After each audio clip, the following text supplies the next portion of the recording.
What's up, guys? It is Sam here, and I wanted to give you an update on LGD. Both in terms of I looked at it on three different areas: the fullness and energy, and strength, and then lastly on any side effects associated with the LGD. But before I get into any of that, this is your first time here. What's up? I'm Sam. If you're returning, it's good to freaking see you. And, excuse me. First, I wanted to talk about the context of everything that I'm taking, and then touch on the LGD so it gives a better perspective of everything that's happening. But I'm not a doctor, nor do I claim that you should do any of the things that I talk about. Everything in this video is strictly for entertainment purposes. Don't do dumb shit you see somebody online doing. Use your fucking head. And anything with the SARMs is under doctor supervision with the sole purpose for research. Now, with that being said, let's get into the video. Now, to give that perspective and foundation of what is going on, I am currently using TRT 200 to 250 milligrams per week for testosterone cypionate from my doctor. So that it's a 200 prescription, and I'm between those two. I'm between 200 and 250 a week. This past time, I gave myself a shot. It was 125 milligrams, so I'll probably do 125 this time. That's why I say that. I might just do 100. I'm not exactly sure, but that is going well.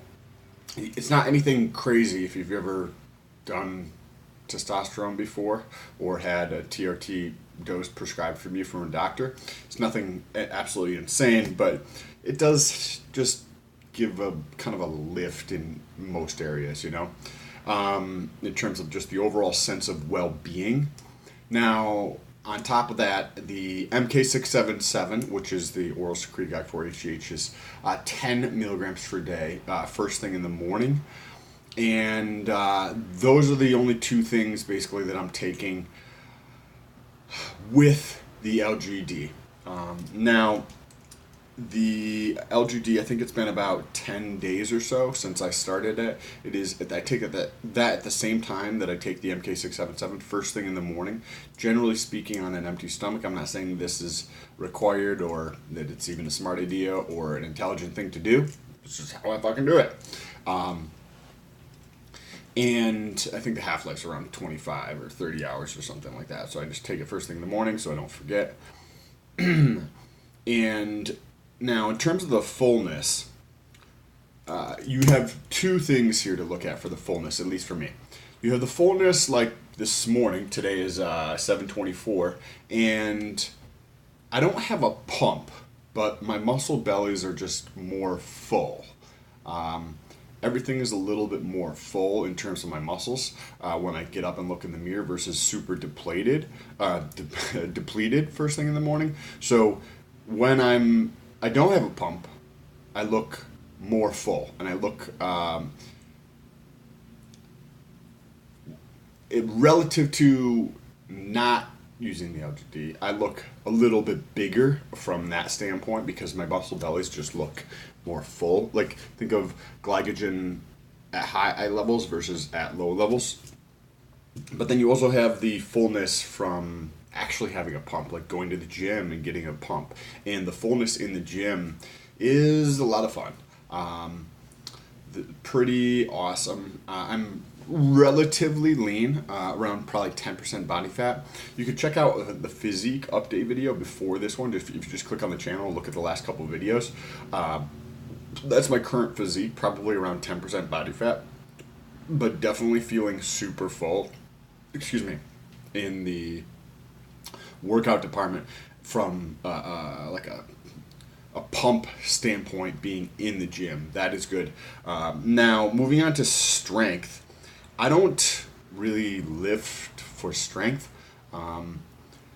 Some people like doing that, and it's not something that I really do. I lift for progressive overload, and there's many different ways to lift for progressive overload. So I can't really give a intelligent answer to if it increases strength, because that's not how I train.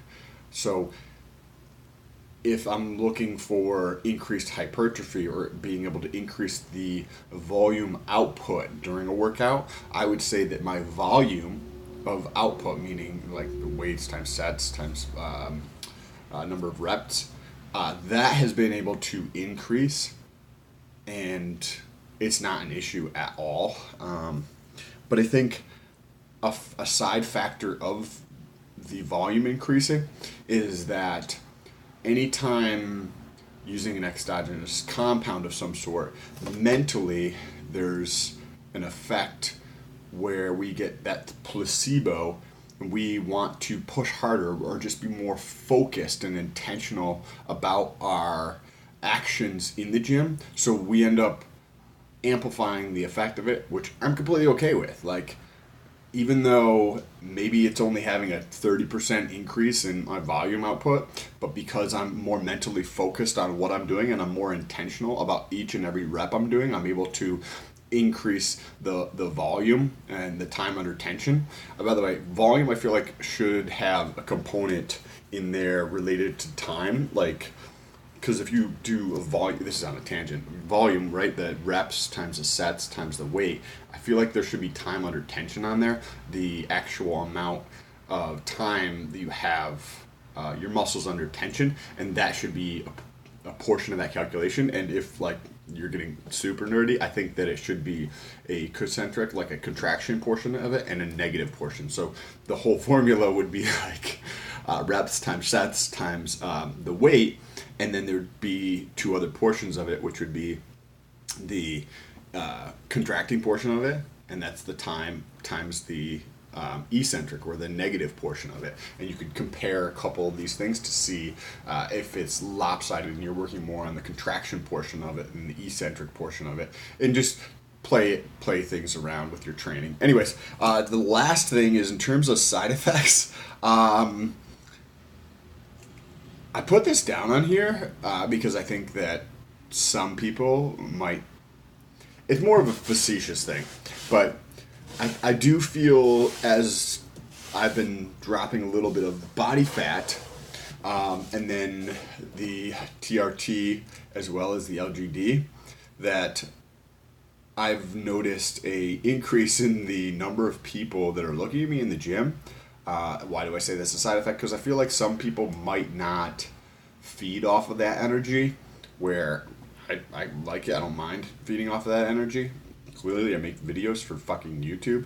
So I think that some people might not like that thing, although I don't think everybody would get that same response. But for me personally, that is one side effect. And there's positive side effects, and then there's negative side effects. On the negative side effect, I haven't noticed anything whatsoever at all. So that was kind of interesting.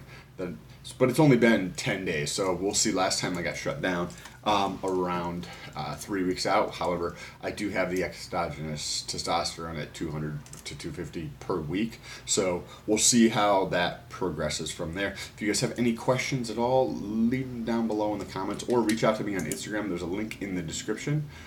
If you enjoyed this video or found any value in this video, if you press that thumbs up button, it tells YouTube to share this video with other people. Really helps the channel out. Appreciate you guys. Peace.